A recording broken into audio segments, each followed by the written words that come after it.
फिर समुद्र में 750 मीटर की गहराई से नीचे सबमरीन यानी कि पनडुब्बी जाती है तो उसमें इतना तेज विस्फोट होगा कि उसके चिथड़े उड़ जाएंगे। वहीं अगर एक नॉर्मल इंसान समुद्र में 1 किलोमीटर की गहराई से नीचे बिना ऑक्सीजन सिलेंडर के जाता है तो उसके लंग्स फट जाएंगे। वहीं अभी तक समुद्र की सबसे गहरी ज्ञात जगह चैलेंजर डीप है जो लगभग 11 किलोमीटर की गहराई में है, जहां अब तक 8 लोग जा चुके हैं और जिंदा वापस आ चुके हैं। जबकि इतनी गहराई में किसी इंसान या मशीन का जाना जानलेवा साबित हो सकता है। अंतरिक्ष से देखने पर हमारी पृथ्वी नीले रंग की दिखाई देती है, जिसके पीछे समुद्र बहुत बड़ी वजह है। धरती के लगभग 71% हिस्से में समुद्र फैला हुआ है, जिसमें मौजूद पानी की वजह से पृथ्वी को नीला ग्रह कहा जाता है। लेकिन क्या आपने कभी सोचा है कि समुद्र के नीचे कौन सी चीज है? यहाँ हम समुद्र के अंदर नहीं बल्कि समुद्र के नीचे मौजूद चीज का पता लगाने की बात कर रहे हैं। समुद्र के नीचे क्या है? इस सवाल का जवाब जानने से पहले ये जानना जरूरी है कि समुद्र की गहराई कितनी है और यहाँ क्या कुछ गतिविधियां होती हैं। तो आइए शुरू करते हैं ये मजेदार वीडियो। समुद्र और जीवन। ये तो हम सभी जानते हैं कि धरती पर जीवन की शुरुआत समुद्र से ही हुई थी, जहाँ सूक्ष्म जीव और बैक्टीरिया ने जन्म लिया और बीतते समय के साथ जीवों की कई प्रजातियां अस्तित्व में आईं। ऐसे में ये कहना गलत नहीं होगा कि समुद्र धरती में जीवन देने वाले मुख्य तत्वों में से एक है, जिसके अंदर लाखों करोड़ों जीव जंतुओं की प्रजातियां निवास करती हैं। आज तक इंसान समुद्र का सिर्फ 5% हिस्सा ही खंगाल पाया है। ऐसे में समुद्र के बाकी 67% हिस्से में क्या है, ये कोई नहीं जानता। लेकिन वैज्ञानिक समय समय पर समुद्र के अंदर विभिन्न चीजों की खोज करने के लिए रिसर्च करते रहते हैं, जिसके तहत इंसान एक हद तक समुद्र की गहराइयों तक पहुंचने में कामयाब हो पाया है। प्रशांत महासागर के मारियाना ट्रेंच में मौजूद चैलेंजर डीप को पृथ्वी की सबसे गहरी ज्ञात जगह के रूप में जाना जाता है। इस जगह की गहराई 10,902 से 11,022 मीटर यानी कि 11 किलोमीटर के करीब है। इस जगह पर सूर्य की रोशनी नहीं पहुंचती और चारों तरफ घना अंधेरा होता है। इतना ही नहीं, चैलेंजर डीप में पानी का प्रेशर इतना तेज होता है कि वहां तक पहुंचना किसी भी इंसान या मशीन के लिए जानलेवा साबित हो सकता है। हालांकि अब तक सिर्फ 8 लोग ही चैलेंजर डीप की गहराई तक पहुंचने और वहां से जीवित बचकर वापस आने में सफल रहे हैं। लेकिन समुद्र की गहराई और उसके नीचे मौजूद चीजों का अंदाजा सिर्फ चैलेंजर डीप से ही नहीं लगाया जा सकता, क्योंकि इस समुद्र में सैकड़ों राज दफन हैं।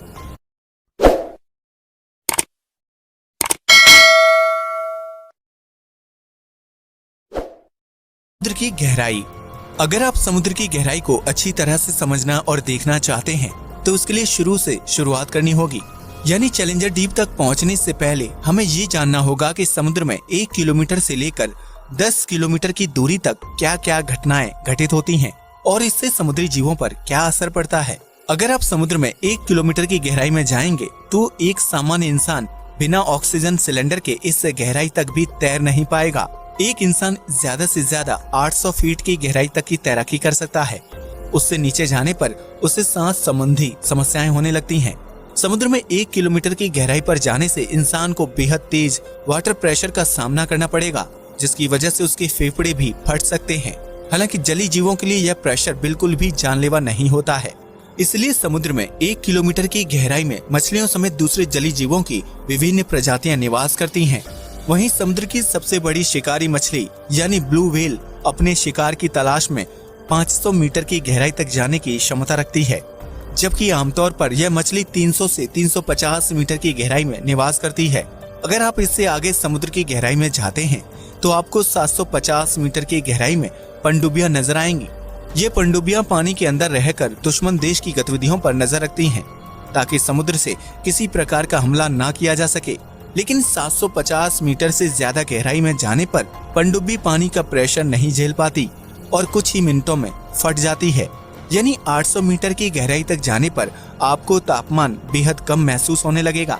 यह वो जगह होगी जहां सूर्य की रोशनी ना के बराबर पहुंचती है।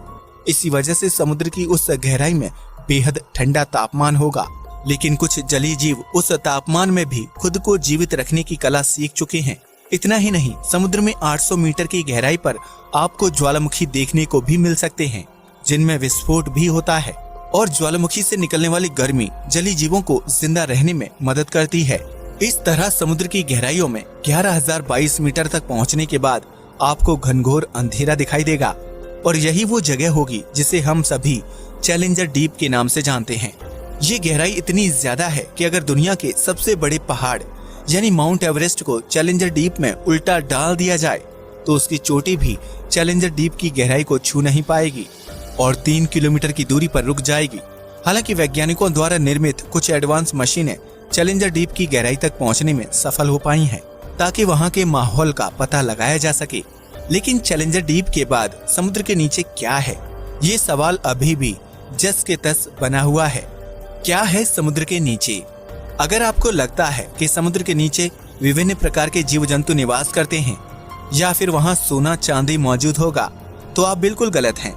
समुद्र के नीचे क्या है ये जानने से पहले पृथ्वी की संरचना को समझना बेहद जरूरी है, क्योंकि पृथ्वी की संरचना ही ये तय करेगी कि समुद्र के निचले हिस्से में क्या कुछ मौजूद है। पृथ्वी की सबसे ऊपरी लेयर को क्रस्ट कहा जाता है, जहां आप, हम, नदियां, पहाड़, समुद्र और अनेकों जीव जंतु निवास करते हैं। क्रस्ट की ये लेयर 5 से 10 किलोमीटर की मोटाई वाली है। इसके बाद मेंटल की लेयर शुरू हो जाती है। क्रस्ट की लेयर में 1 किलोमीटर की गहराई तक ड्रिल करके तेल और प्राकृतिक संसाधन निकाले जा सकते हैं। हालांकि लगातार होती खुदाई की वजह से आधुनिक समय में प्राकृतिक संसाधन और तेल 1 किलोमीटर के बजाय 2 किलोमीटर की गहराई में प्राप्त होते हैं। इसी तरह समुद्र की गहराई में रहने वाले जीव जब मर जाते हैं तो उनकी बॉडी सालों साल तक पानी में डिकम्पोज होती है और आखिर में कच्चे तेल में तब्दील हो जाती है। लेकिन इसका मतलब ये नहीं है कि समुद्र के नीचे कच्चा तेल मौजूद है, क्योंकि डिकम्पोज की प्रक्रिया सालों साल चलती है। ऐसे में इतनी ज्यादा मात्रा में तेल का निर्माण तो संभव नहीं है। फिर समुद्र के नीचे क्या है? असल में समुद्र के नीचे भी पानी ही पानी मौजूद है, लेकिन ये पानी समुद्र से नहीं आता है। पृथ्वी की संरचना और यहाँ जीवन की शुरुआत होने से पहले वातावरण तैयार हुआ और मौसमी चक्र की शुरुआत हुई, जिसके परिणाम स्वरूप धरती पर सालों साल तक बरसात होती रही। आसमान से बरसते इस पानी को पृथ्वी के जमीनी हिस्से ने काफी गहराई तक सोख लिया। वहीं बरसात का कुछ पानी नदियों और झरनों में मिलकर सीधा समुद्र में चला जाता था। जमीन द्वारा सोखे गए पानी को पहले कुएं, हैंडपंप की मदद से इंसान द्वारा निकाला गया, जबकि अब बोरवेल की मदद से जमीनी पानी को बाहर निकालकर इस्तेमाल किया जा रहा है। हालांकि पृथ्वी पर इंसान का इतिहास ज्यादा पुराना नहीं है, जबकि धरती पर करोड़ों साल तक बरसात होती रही। ऐसे में सवाल खड़ा होता है कि आखिर इतने सालों तक पृथ्वी पर बरसने वाला पानी कहाँ गया? तो इसका जवाब है समुद्र के नीचे। जी हाँ, आपने बिल्कुल सही सुना। समुद्र के नीचे कुछ और नहीं बल्कि सालों साल से इकट्ठा हुआ बरसात का पानी मौजूद है। आसमान से बरसा ये पानी जमीन के अंदर समुद्र के नीचे बराबर मात्रा में फैला हुआ है और सालों से स्टोर है। करोड़ों साल तक चले जल चक्र के कारण यह पानी क्रस्ट के नीचे और मेंटल के ऊपरी हिस्से में जाकर जमा हो गया। इन्हीं 2 लेयर्स के बीच हमारा समुद्र भी मौजूद है। इसलिए ये कहा जा सकता है कि समुद्र के नीचे कुछ और नहीं बल्कि सालों पहले बरसात के जरिए धरती पर आने वाला पानी मौजूद है। समुद्र के नीचे बहती हैं नदियाँ। यह सुनने में थोड़ा अजीब और अविश्वसनीय लगता है कि समुद्र के नीचे भी पानी ही पानी मौजूद है, लेकिन इस थ्योरी को कई वैज्ञानिकों ने रिसर्च द्वारा सही साबित किया है। समुद्र के नीचे क्या है, इस बात का पता लगाने के लिए वैज्ञानिक कई साल से रिसर्च कर रहे थे, जिसके परिणाम स्वरूप सबसे पहले मैक्सिको के समुद्र के नीचे नदी की खोज की गई। वैज्ञानिकों ने इस नदी का नाम सिनोटे एंजेलिटा रखा, जो कहीं कहीं पर 115 फीट समुद्र के नीचे बहती है और उसका पानी ताजा नहीं बल्कि खारा है। इसी तरह ब्लैक सी के नीचे भी दुनिया की 6ठी सबसे बड़ी नदी मिली थी, जो 100 फीट नीचे समुद्र में बहती है। इस नदी की रफ्तार 6 किलोमीटर पर आवर है, जो हर बहाव के साथ 22,000 क्यूबिक मीटर पानी लेकर चलती है। वैज्ञानिकों का मानना है कि सालों साल से समुद्र के नीचे इकट्ठा इस जल को समुद्री लहरों और सूर्य के प्रकाश की वजह से गति मिलती है, जिसकी वजह से यह पानी नदियों में तब्दील हो जाता है। हालांकि वैज्ञानिकों का मानना है कि समुद्र के नीचे पानी सिर्फ एक जगह जमा या नदियों के रूप में ही नहीं है, बल्कि यह झरनों के रूप में भी हो सकता है। समुद्र के नीचे कैसे बहती हैं नदियाँ? वैज्ञानिकों ने जब इस बात का पता लगाया कि समुद्र के नीचे नदियाँ बहती हैं, तो उनके बहाव के पीछे की वजह जानने के लिए लोग उत्साहित होने लगे। ऐसे में रिसर्च से पता चला कि समुद्र के नीचे नदी का निर्माण होने के लिए समुद्री पानी की डेंसिटी यानी कि घनत्व, धरती का घूमना और तापमान जिम्मेदार होता है। जब एक जैसी डेंसिटी वाली समुद्री पानी की मात्रा आपस में मिलती है तो उससे समुद्र के नीचे जमा पानी में नई धाराएं बनने लगती हैं। ये छोटी छोटी धाराएं एक साथ मिलकर बड़ी धारा का निर्माण करती हैं, जिसके परिणाम स्वरूप समुद्र के नीचे नदियां बहने लगती हैं। इसके अलावा समुद्र में सूर्य की रोशनी अलग अलग जगहों पर अलग अलग प्रकार से पड़ती है।